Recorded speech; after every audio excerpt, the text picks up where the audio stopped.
get this show on the road. We're still going to be talking about bonding. So I'm going to share chapter 9. And there it is. Okay, so let's start the slideshow.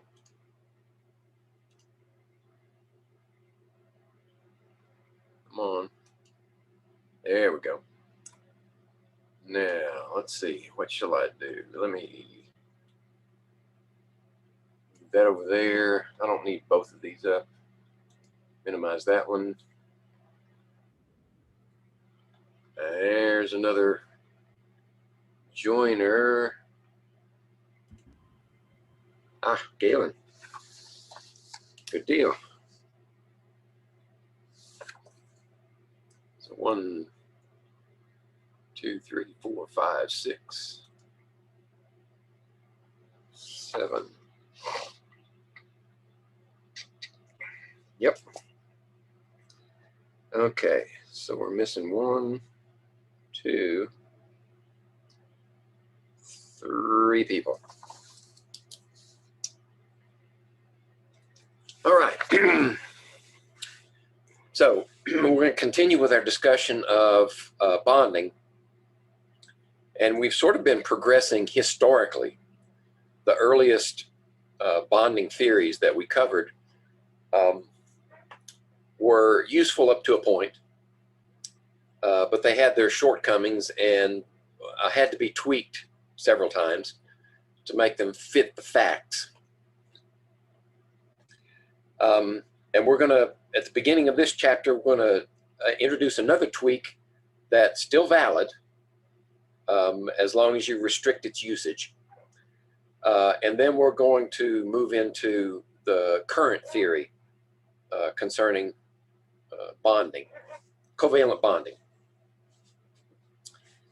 And hopefully I'll tie it all together so that you can see where some of the earlier theories can still be useful for solving problems when the newest theory is not needed. Okay, so let's continue. Here we go.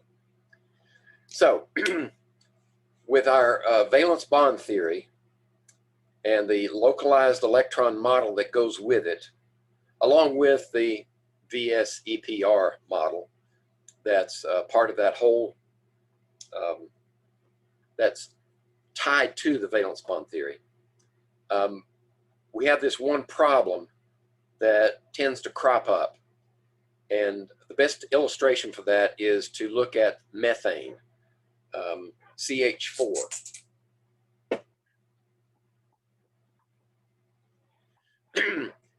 So if we draw the Lewis structure for methane, we have 4 electrons for carbon and 1 each for hydrogen. So that makes 4 of those, which means 8 electrons. Right? So we got to put 8 electrons somewhere. Carbon's in the middle. 2, 4, 6, 8. Okay, so they're all used up. We've used up all of our electrons, and we have a Lewis structure for methane. So the VSEPR model says that with 4 groups around the central atom, the geometry should be tetrahedral.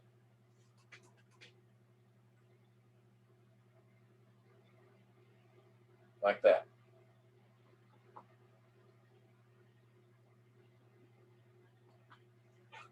Okay. Which is fine as far as it goes. The problem arises when you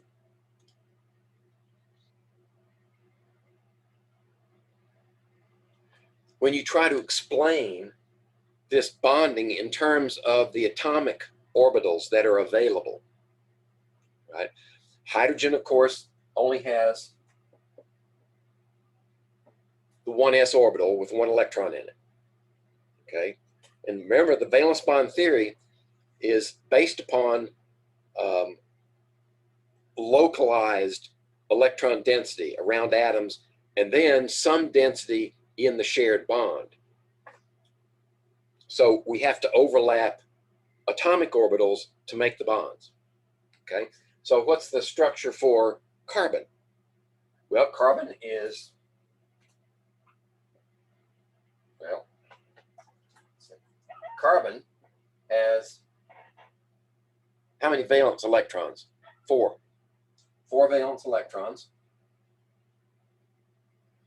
So that means it has 4 valence electrons, but it has 6 total, right? So 2 of them are in the 1s. It doesn't participate in bonding. That's a core.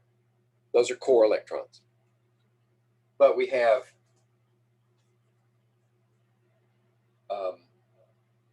2s2 and 2p2. Right? So there are 6 electrons. So the valence bond theory says that the bonding is going to take place for the central atom using its valence shell orbitals. So we have 2 electrons in an s orbital, right? Spherical orbital. And then we have 2 electrons in the p orbitals. And the p orbitals are like this, right? And then into the board and out of the board, like that. So they're all right angles to each other in 3 dimensions.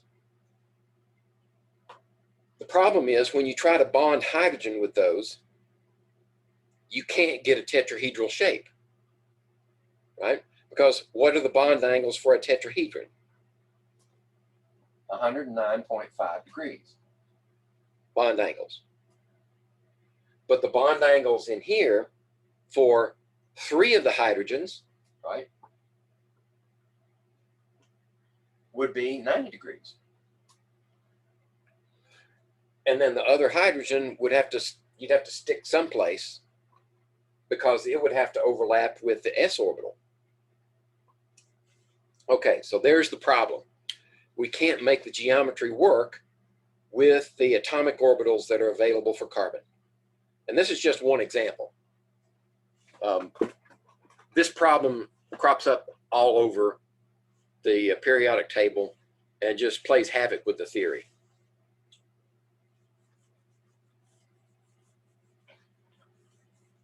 So we're faced with our choices again. Restrict the use of the model and just don't deal with that problem. Or toss it out and start over again. Or tweak it. And the tweak is what comes from a okay, this is the slide for what I was just explaining.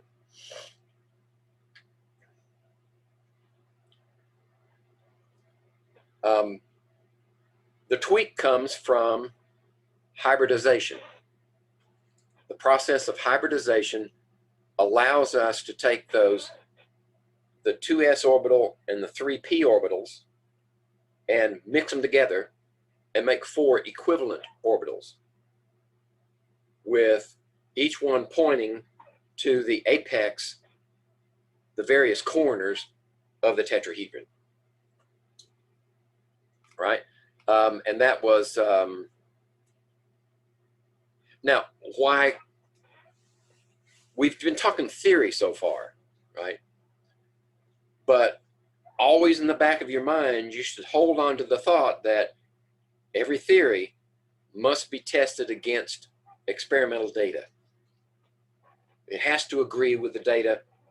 Otherwise, you've got those other 3 choices. So the experimental data says that the shape of the methane molecule is a tetrahedron. All of the bond angles are equivalent.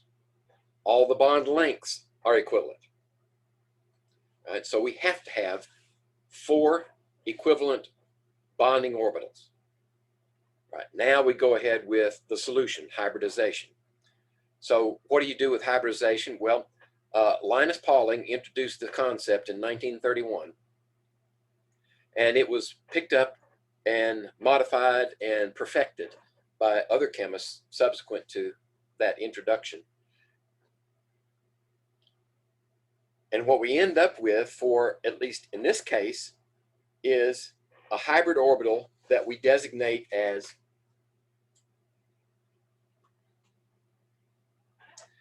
sp3. That symbol is a hybrid atomic orbital for carbon, where we take the s orbital and mix it with 3p orbitals, and we get 4 equivalent orbitals.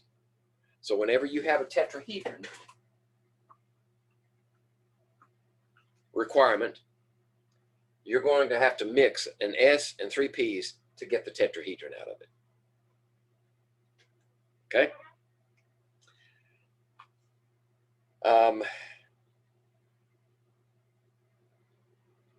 Now, the quantum mechanical equations that are used to solve for the electron density in this model are still obeyed. Those mathematical equations have to be modified. This is what we get out of them. This is for lesser minds like you and I. This is the way it has to be presented so we understand it. This is like the overall. But inside that hybridization are a bunch of equations that are just way beyond me to discover or solve.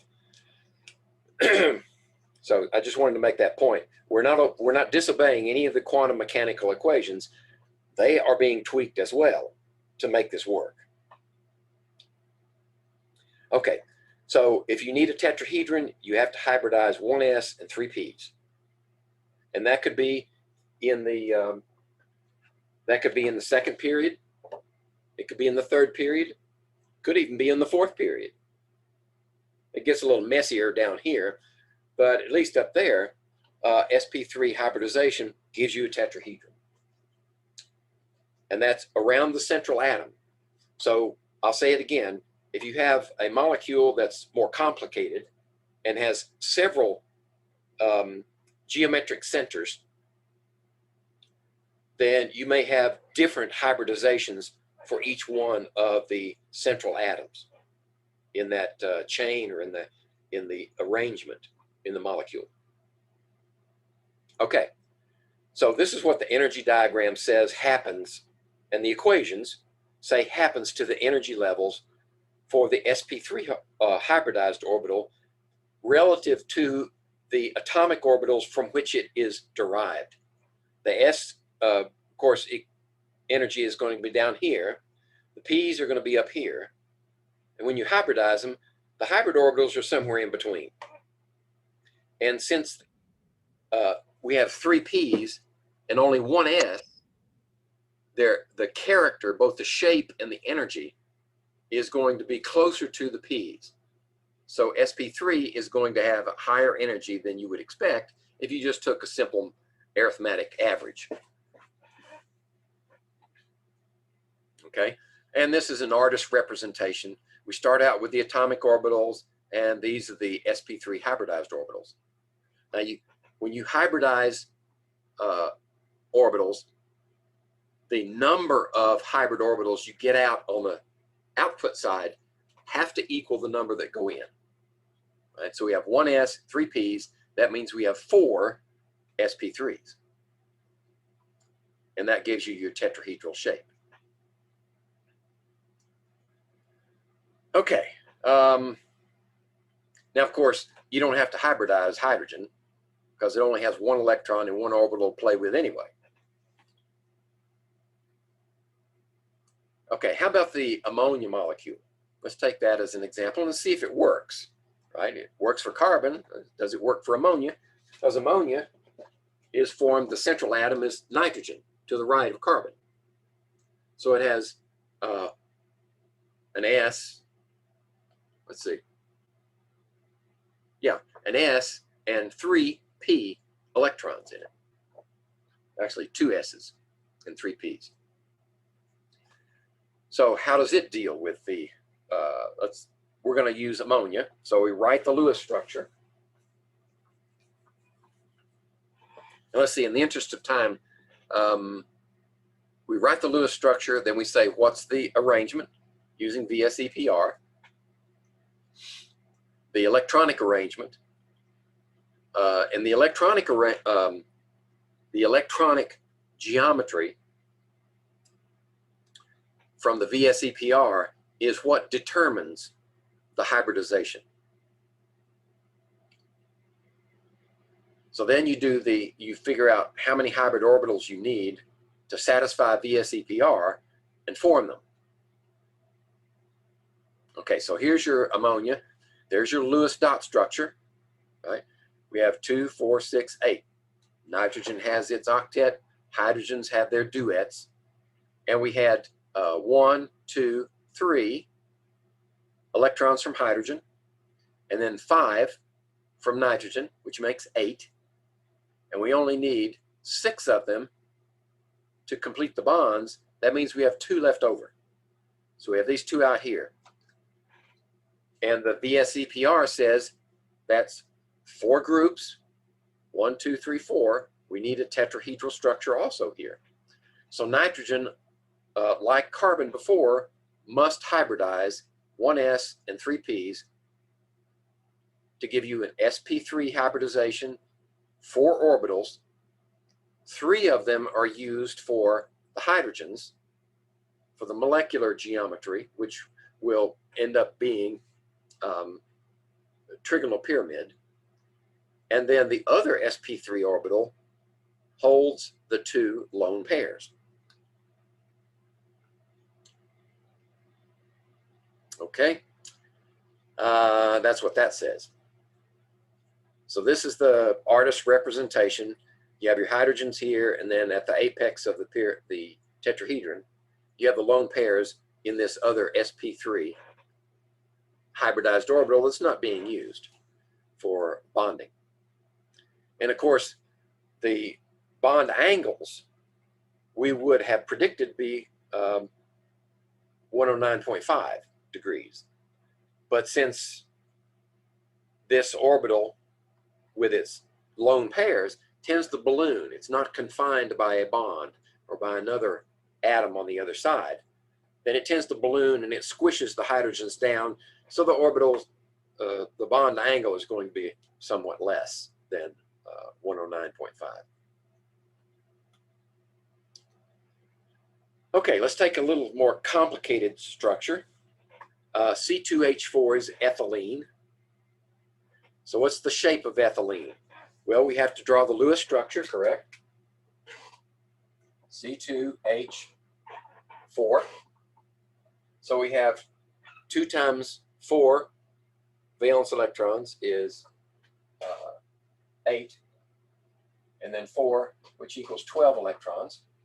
Okay, so the 2 carbons, remember the way you write these things, these 2 carbons are bound together, and the hydrogens are positioned around. So we have that. Okay, 1, 2, 3, 4 hydrogens.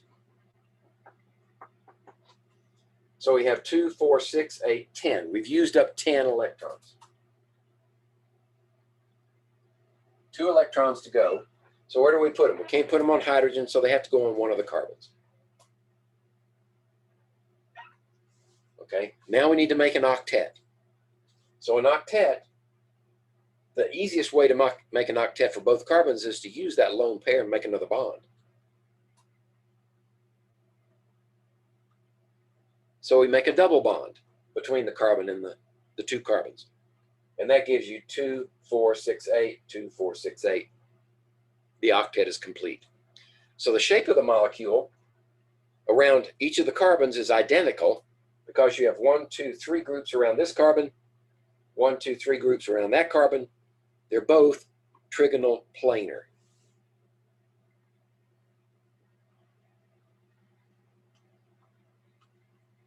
Okay, so we got the same problem as before. with an S and 3 Ps, you can't get trigonal planar out of that. So we have to hybridize. And how many do you need to hybridize to make 3 equivalent orbitals? 1 S and 2 Ps. So the hybridization here should be sp2 for both carbons. One carbon has its sp2 hybridization and the other carbon has its sp2. So what happens to that p, the other p orbital that wasn't used? Well, it just sits out there. It's not being used. So you have the triangle, right? And you have your carbon here and your hydrogens there for the trigonal planar. And then you have perpendicular to the board, you have an unused p orbital. Okay? Trigonal planar, and that means the bond angle is 120 degrees. How do we know that? Because in a triangle, the bond angle here would be 1/3 of the total. 1/3 of the total, 1/3 of the total. Add all up, all 3 of them up, 120 plus 120 plus 120 is 360. So the only way to do that is 360 divided by 3 is 120. So there's your bond angle.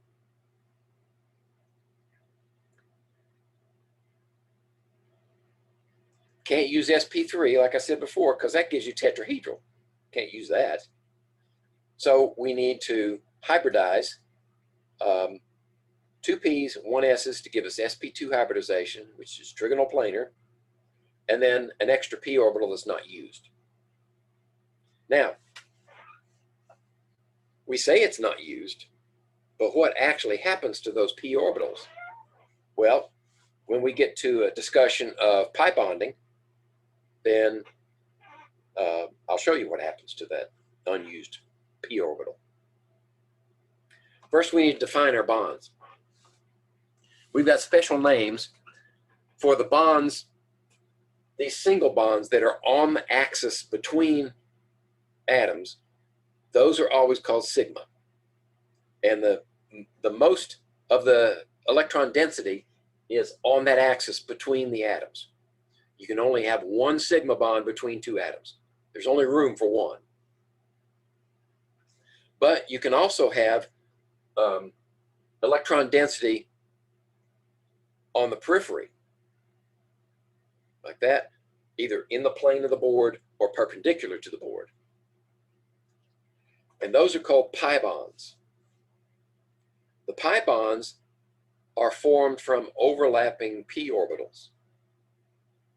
So we've got this unused p orbital for this carbon and an unused p orbital for this carbon, plus we've got those lone pairs that were not used,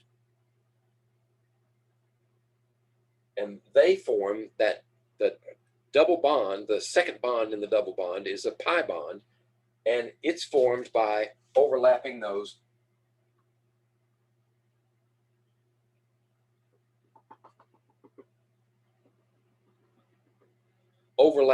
p orbitals.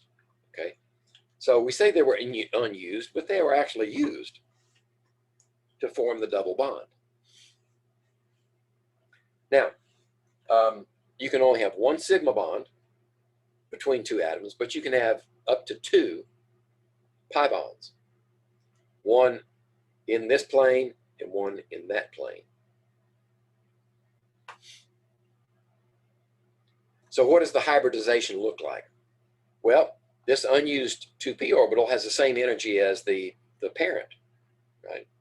But the sp2 hybridized orbitals have less than the p, greater than the s, and since they only have 2/3 p character, their energy value is actually going to be lower than sp3 hybridized. It's not evident here from the way it's presented, but that's a fact. Okay, so there's a representation of the sp2 hybridized orbitals and then the unused p orbital. which becomes used for the double bond.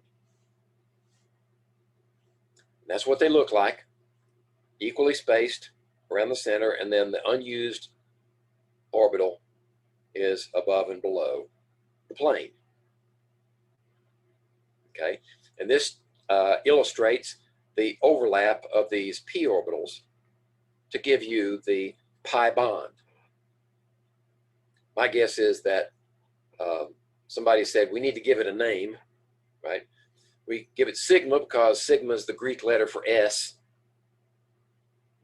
from the s orbital, and pi is the Greek representation of p in the English alphabet. So we call those pi and these sigmas. The carbon-carbon double bond in ethylene consists of a sigma and a pi bond. An sp2 hybrid orbital on one CH2 unit of ethylene overlaps with an sp2 hybrid orbital on the other CH2 unit to form the carbon-carbon sigma bond.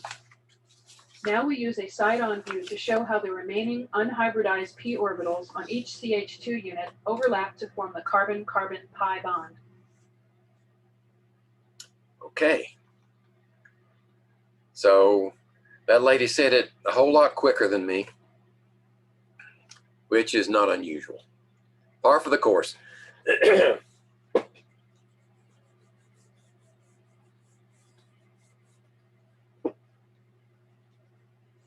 So we've had 4 groups from VSEPR to give us tetrahedral. We had 3 groups to give us trigonal planar. Now let's look at one that has 2 groups, carbon dioxide. Remember carbon dioxide, we've already drawn that Lewis dot structure over and over. So I'm just going to say this, that,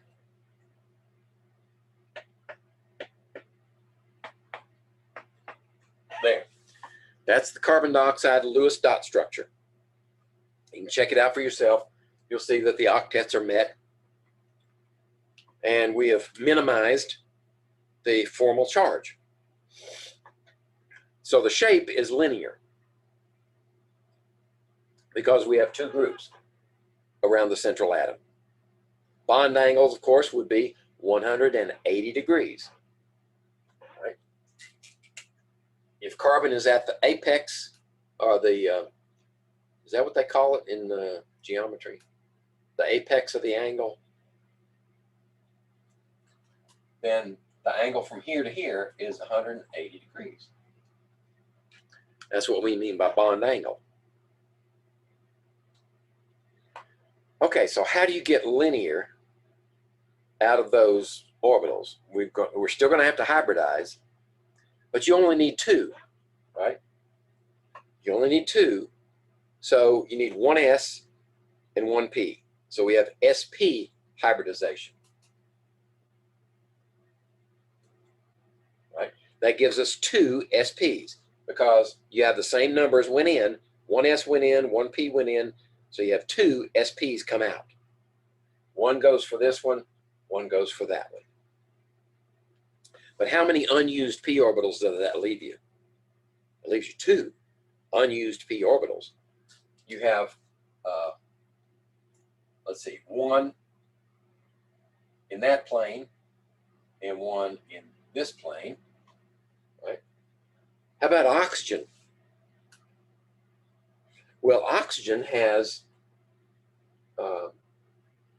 1, 2, 3 groups around it.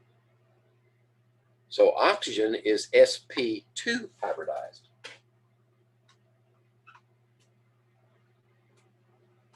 And the electronic geometry is trigonal planar. 1, 2, 3. 1, 2, 3. So how many p orbitals does that leave for oxygen? Well, we've used up 2 of them, so it only has 1 left over. 1 like that, and this one is going to be like that.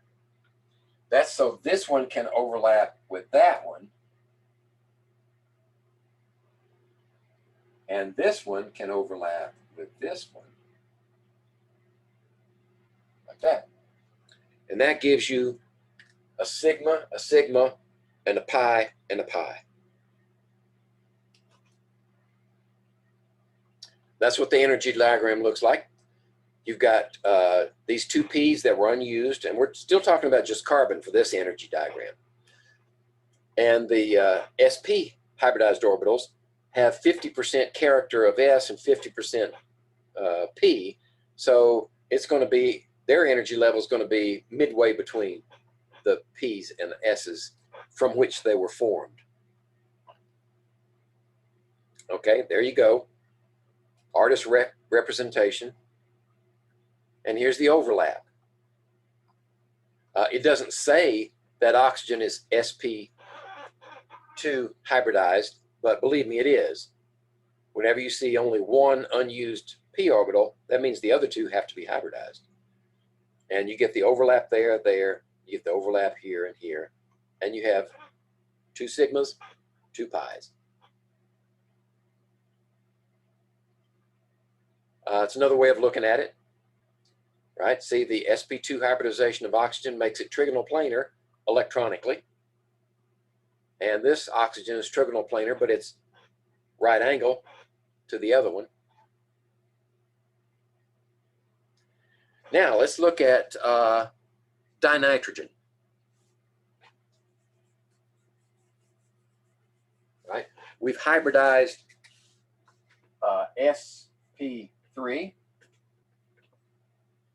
to get tetrahedral. We've hybridized sp2 to get trigonal planar. We've hybridized sp to get linear. But the linear we were looking at here had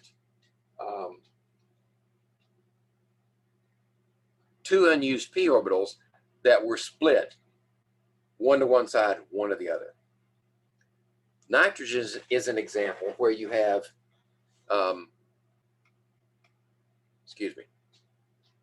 there's your dot structure for nitrogen, and notice that it's linear, and we have a sigma and 2 pi bonds between the nitrogens. So the way that you get those 2 pi bonds is that they're unused p orbitals on both nitrogens, 2 each. Right? So you still have sp hybridization for the nitrogens, but now the p orbitals for one nitrogen overlap both of them with unused p orbitals on the other nitrogen.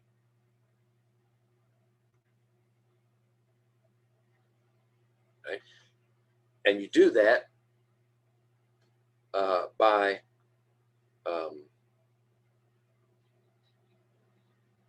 let's see, 1, 2, 3, 4, 5. Yeah, you do that by using those lone pairs. Well, actually, we've already used up lone pairs. Used up lone pairs to make these double bonds, triple bonds, and they enter into bonding interaction by way of overlap of p orbitals. Okay. So we're not done yet. We've only overlapped S's and P's, but we know that there are other types of VSEPR allows for other types of geometries that go beyond 4 bonding groups. We have 5 and 6 bonding groups, don't we? So let's see what happens there. This is an artist representation of the bonding for dinitrogen. And that's why dinitrogen is very stable. It's a very unreactive molecule. 78% of our atmosphere is made up of dinitrogen. And plants and animals, well, plants in particular, and microorganisms, many microorganisms can't use it. And we need nitrogen to make proteins and nucleic acids, to name a couple. So we need some help. There's the physical way, and there's the biochemical way. The physical way is lightning strikes. Lightning strikes through the atmosphere will break apart the nitrogen molecule, and then those independent nitrogens can form with other elements. or biochemically, microorganisms in particular, have enzyme systems that will take the dinitrogen and break it and add hydrogen to it. And then the plant that they're symbiotic with can use it. But the bond itself is very strong. Okay, so how about PCl5? We've done that one before to give you the phosphorus pentachloride shape of the molecule. We need the Lewis dot structure. Turns out it's trigonal bipyramidal. Why? Because there are no lone pairs in here. All of the electrons are used up around the central phosphorus, 2, 4, 6, 8, 10, so it exceeds the octet. And we have 5. So how do you get 5 equivalent, or 5, in this case they're not equivalent, but they're 5 orbitals that are pointing to the apexes of a trigonal bipyramid. So you have this, and then you have something up here and something down here. Okay, so how do you do that? Well, you've got 5 groups, but sp3 only gives you 4. So we need to see if Ds are available. So we look at phosphorus, and phosphorus is, let's see, right here in the 3rd period. And remember, in the 3rd period, you have access to 3 Ds. In the 2nd period, you only have S's and P's. You know, based on their quantum numbers, right? NL, M sub L, and M sub S. You only have, in the 2nd principal quantum number, you only have S's and P's. You don't have access to D's. But in the 3rd one, you do have access to D's.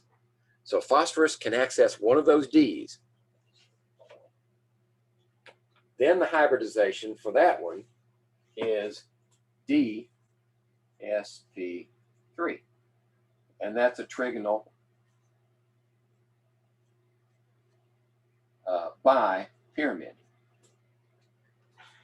Okay, let's see, I think I'm scooting off the edge there. There we go.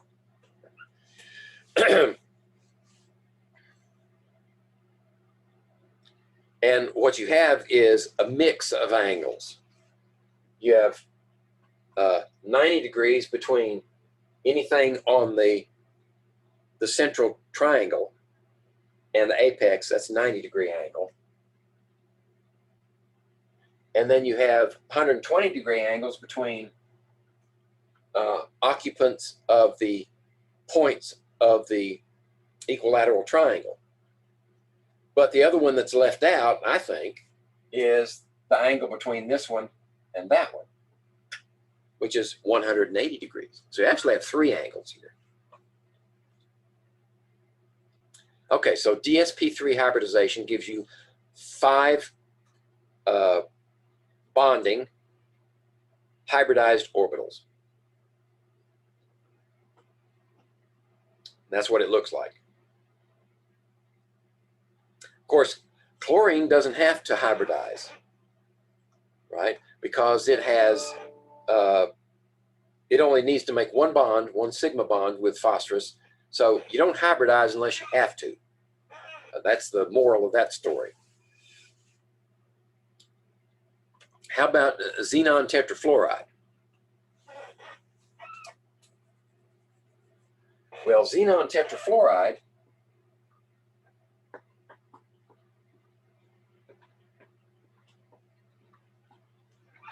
has a couple of extra lone pairs, right? We drew that one before, I think.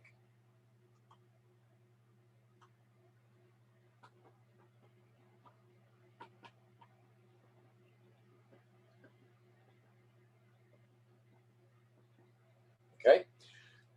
So how is this one going to be hybridized? Well, how many groups do you have? Electronically speaking, you have 6 groups, right? So, and xenon definitely has access to d orbitals because it's way down here in the 5th group. So d orbitals are readily available. to xenon. And you don't go beyond Ds usually. So you use up the lowest energies first, and then if you need another one, you go to the next one. So SP, D is the next available. We don't have to go to F because Ds, we try for the lowest energy always.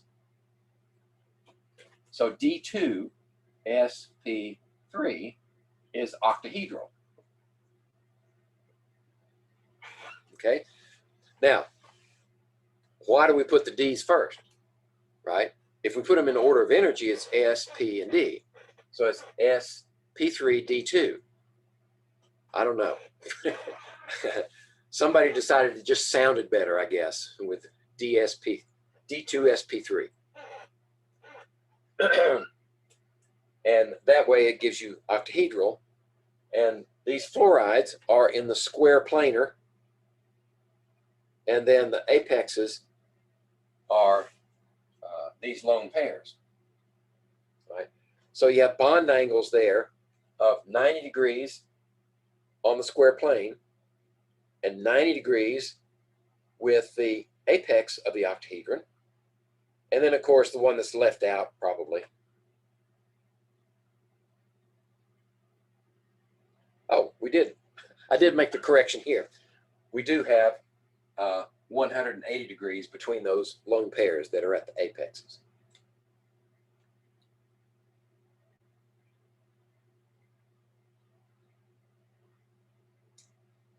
And that's as far as we're going to go with hybridization. My guess is that there are more exotic molecules that could make use of higher level hybridization, but that's as far as we're going in this course.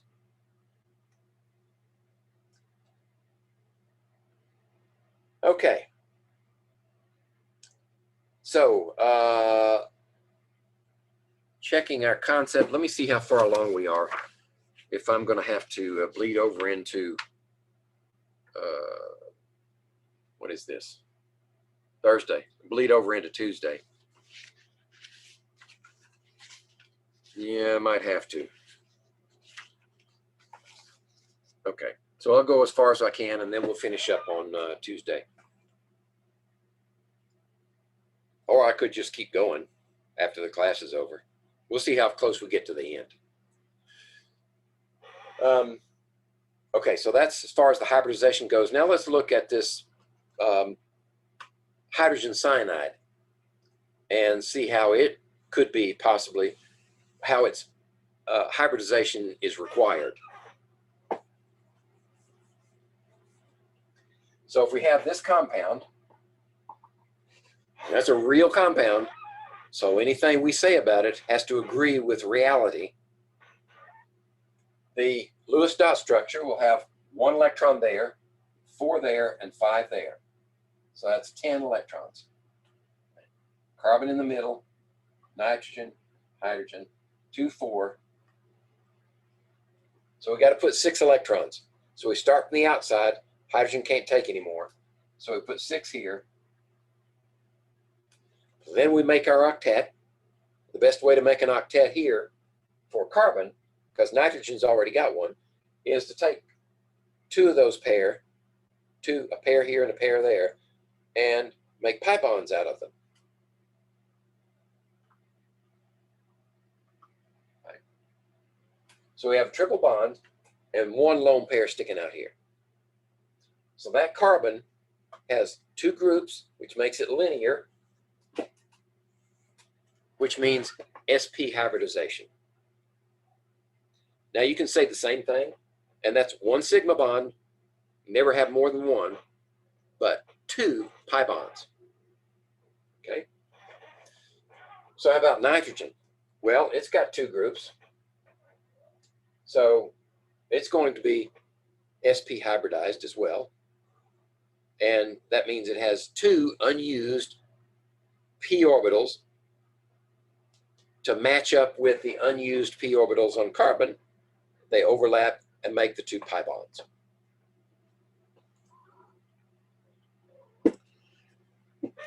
Okay. So that being said, and you have a little animation here to show you the sigma bonds and the pi bonds. There you go.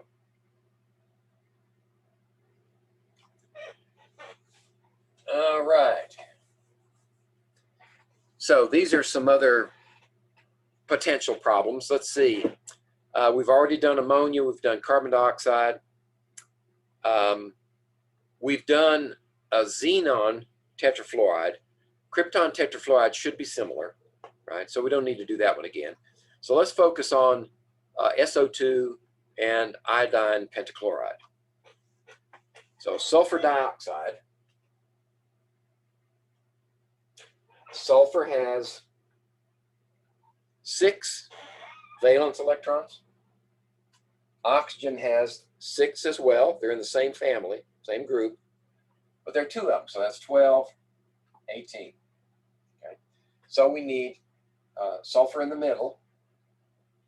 Oxygen's here, 2, 4. 14 electrons have to be positioned. So let's see, 2, 4, 6, 8, 10, 12, 14. The leftover one goes on the central atom. So now what do we need to make? Well, oxygens have their octets, but sulfur doesn't. So we can make a double bond there, right? That gives sulfur an octet, and both oxygens still have their octets. But what else do you note about that? We could just as easily have taken the double bond from this oxygen and made a valid Lewis dot structure here.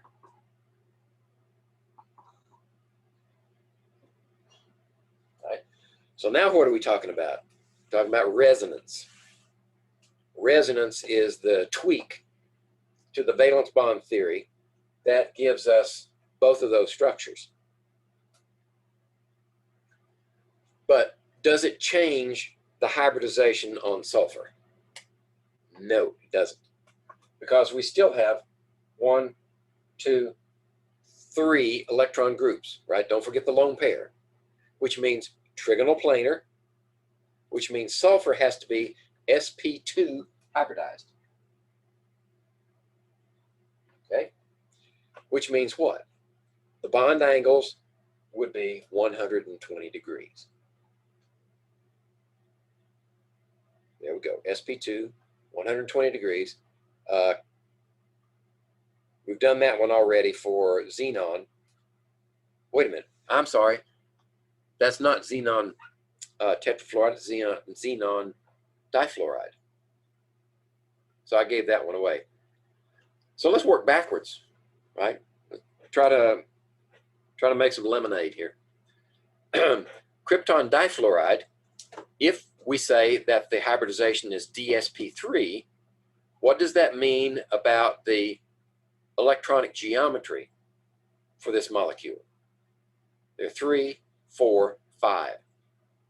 That means that the electronic geometry for krypton difluoride is trigonal bipyramidal, because that means there are 5 positions in the trigonal bipyramid that are occupied, and each one has to be derived from a hybrid orbital that gives you 5.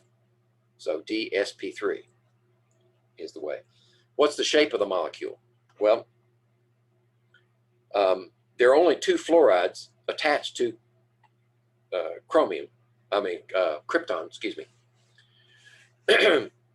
And we're telling you the bond is either 120 or 90. Right?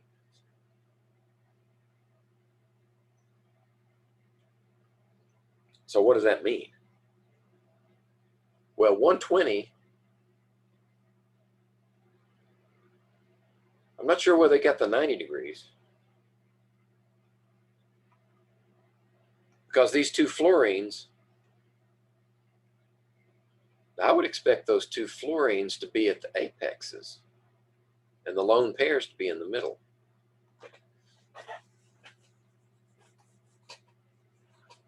So let's see, what are the 2 possibilities?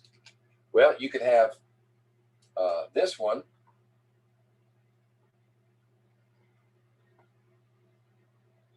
And then you have your triangle.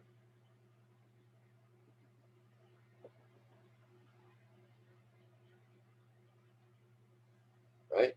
That would give you trigonal bipyramid. Or you could have this one, and then you could have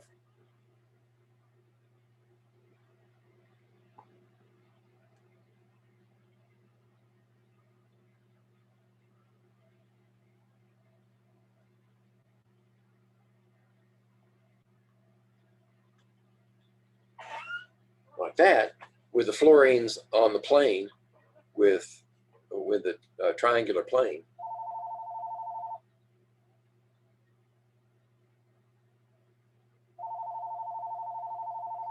I think this one would be better, right? Because it puts these lone pairs 120 degrees from each other.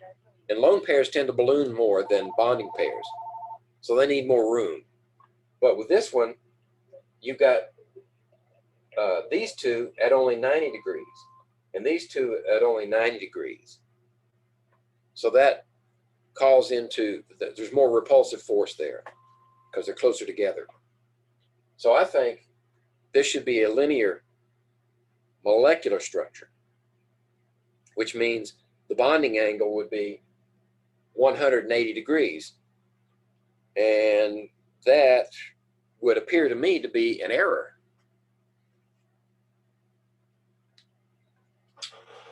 So, what's the moral of this story? If this question shows up on a test and you give me that answer, I'll have to count it right. But if you give me that answer, 180 degrees, I'd like to count that one right too. So what else do we have? ICL5. Let's take a look at that one.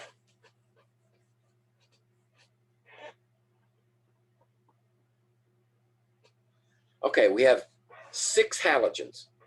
Each one has 7 valence electrons. So 6 times 7 is 42. All right, we have iodine in the middle.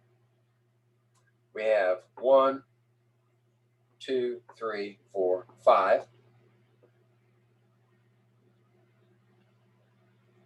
That's 2, 4, 6, 8, 10. And then we have room for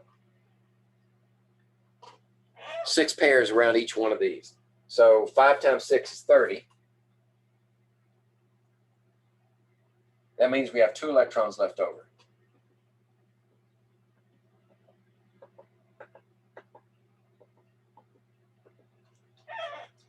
And they have to go here. Right? So we have 1, 2, 3, 4, 5 plus the lone pair is 6, means octahedral, which means D2sp3.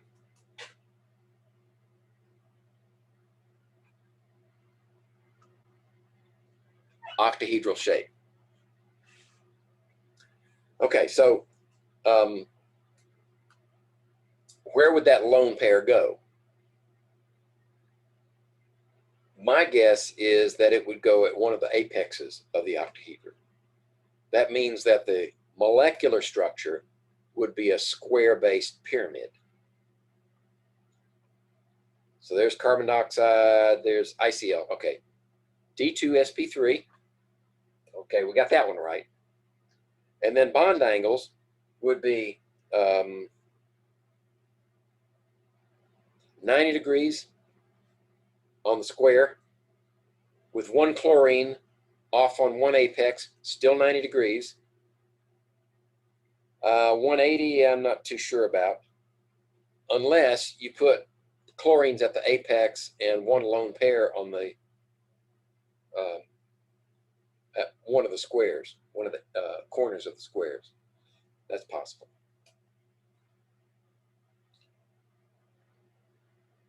Okay, so here it is in a nutshell. Draw the Lewis structure, determine the arrangement of electrons with VSEPR, and then you specify the hybridization based on that table. That's fairly simple because it's based on electronic structure. It doesn't matter what the molecular structure is. So you can tell the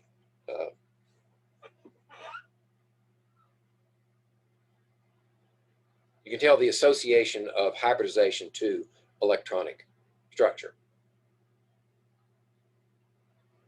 Okay, what are the limits of the localized electron model? Is the one that is over all of this valence bond theory. In fact, what that says is that theories can have more than one model, depending on what problem they're trying to solve. So the valence bond theory has the localized electron model, and then within that is another model, the VSEPR, that focuses strictly on geometry. So what about the localized electron model? Well, we know now that incorrectly assumes that electrons are localized around atoms or shared between them. And the rest of the molecule can do what it wants to. They only care about what's between them. First problem that cropped up with that idea was resonance, because we could not draw Lewis dot structures that were adequate for, we could draw multiple Lewis dot structures that were all valid, and each had the same or nearly the same formal charges. So we had to take each into account, and that's why resonance was developed. Well, that's sort of a stopgap measure because it doesn't say what reality is. Resonance says that one bond on this side of the molecule might be shorter than the one on the other side, but when it's over here, it's the other way around. And we know from experimental data that that doesn't happen. The bonds are their length, and that's it, final. They don't change. So resonance was sort of it was a major tweak.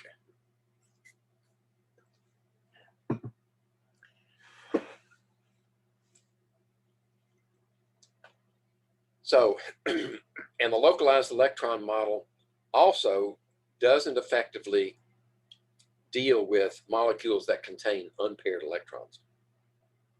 That is, free radicals. I think I mentioned one of those the last time we met. The unpaired electron is a free radical, and the localized electron model doesn't know what to do with it. It's more comfortable with pairs of electrons.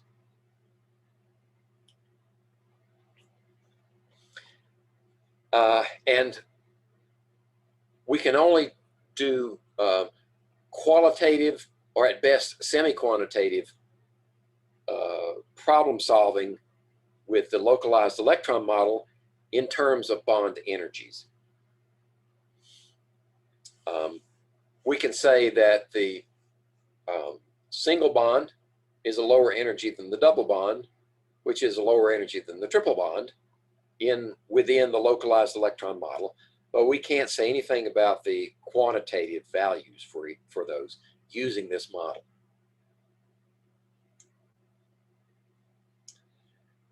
Okay, so the solution is a whole new theory and the model that goes with it.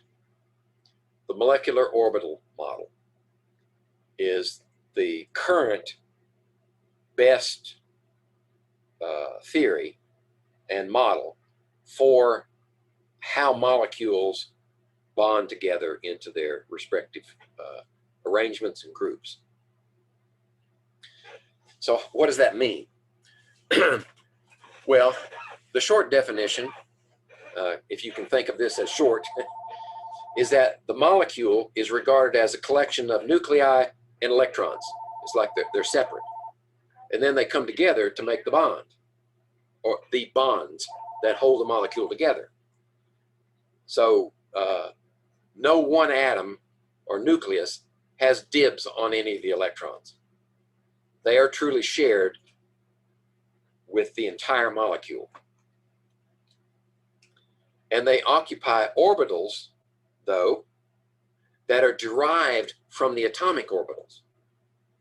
But once they have been derived, the molecular orbitals, the atomic orbitals are history. These molecular orbitals now stand on their own. And these molecular orbitals have no direct connection with the nuclei that are part of the molecule. These molecular orbitals extend over the entire molecule. Okay, so I put this little chart together to compare the localized electron model with the molecular orbital model. Okay, the localized electron model relies on atomic orbitals. Even if they're hybridized, they're still atomic. And they're used to make the bonds, but they're still associated with individual atoms. Whereas the molecular orbital model relies on molecular orbital concept, which is kind of up here for me. The quantum mechanical treatment of the atoms that we saw at the very beginning of our discussion a couple of chapters ago, maybe it was the beginning of last chapter, are extended to molecules. In other words, they still have atomic character. And that's the only way that we can do calculations referencing quantum mechanics of bonds is by working our way back to the atoms. The quantum mechanical solutions for the molecular orbital model are based entirely on the molecule itself. Right? So it's a whole different set of equations that are solved for the quantum mechanical equations that are solved for the molecule, for the molecular orbital model. Those are two major differences. This might seem redundant, but the electrons are assumed to be localized around atoms or between two atoms for the LEM. But for the molecular orbital model, the electrons are assumed to be delocalized across the entire molecule. And we can do that because we know that electrons may have particulate character, but they also have wave nature. And it's that wave nature that allows them to spread over the entire molecule. Now, they do have some things in common. You can still only have 2 electrons per orbital with opposite spins. Okay, spin up, spin down. So whatever orbital we devise for the localized electron model can only have 2 electrons, and whatever orbital we devise for a molecular orbital model, those orbitals can only have 2 electrons. So that's consistent between the 2 models. Also, the psi squared wave function we mentioned earlier for atoms describes the atomic electron probability. Like what's the probability of finding an electron in this space? And that's what the psi squared references for the localized electron model. Well, with the equations that are adapted for the molecular orbital model, which are not the same as the LEM, but we still have access to a psi squared term for the molecular orbital wave function. And that also describes the probability of finding the electron in a given area of space, volume of space, excuse me. So that's a kind of a quick comparison of the two. Okay, how do we get molecular orbitals? Well, you have to start with atomic orbitals, right? Because the atoms could be separated from one another before they form the molecule. And if they form a molecule from a pre-existing molecule, you have to break them apart before you can reform the bonds, right? So in that respect, you still have to go back to the atomic. So we start with the atomic orbitals, and we use all the available atomic orbitals from the individual atoms in a molecule and remix them to form molecular orbitals, which just means that the number of atomic orbitals going in is equal to the number of molecular orbitals coming out the other end. The number of orbitals is conserved. How do we do that? Well, actually, two atomic orbitals that we mix together produce two molecular orbitals, but they have different character. One of those molecular orbitals will be called a bonding orbital of lower energy than the atomic orbitals going in, and one of them will be an anti-bonding orbital, which will be higher energy. Now, that's not to say that it isn't used in the bonding process, but being higher energy, it's less stable, right? And we're going to take advantage of that fact in a couple of slides. Well, let me see. I'm running out of time. So maybe what I ought to do is finish this slide, and then we'll come back and overlap a little bit on Tuesday and finish it out, because I do have quite a few slides left. And these concepts take a while to sink in, so you need to go back to your textbook, read what the authors say about it, and then having mulled over their description and my description up to this point, you should be better prepared for the rest of the lecture on Tuesday. But I'm going to finish this slide before we leave.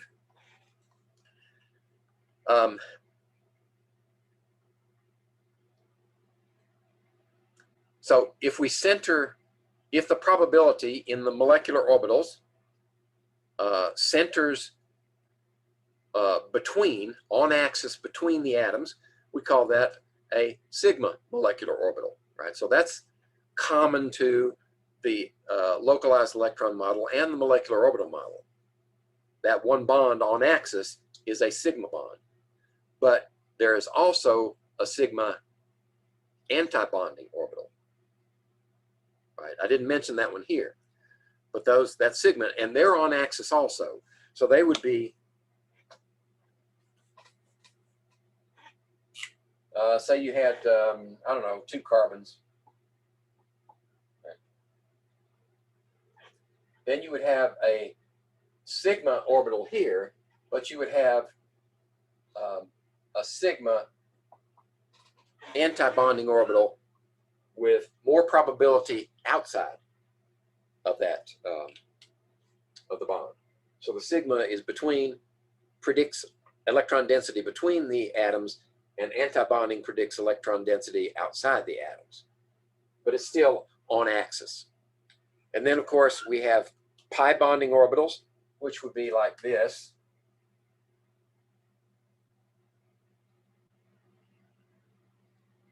And then pi anti-bonding orbitals, which would be more like that and like that. So this would be the pi's, this would be the pi stars.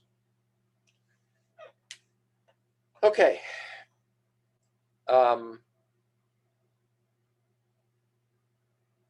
Also, I'm going to talk about a concept called interference. Right, so you may want to read up on interference. It has to do with the way waves interact. Because electrons have wave character, then we can talk about the interference, the possibility of types of interference to form these molecular orbitals. Okay, so I'm gonna call it right there and note where we ended, and we'll pick it up on Tuesday. This is Thursday, so I'm gonna be back on the air at 2 o'clock for anything having to do with the labs. Okay, so let me stop the share. So this will be part 1. Let's see, make that part 1. And we'll have part 2 next Tuesday.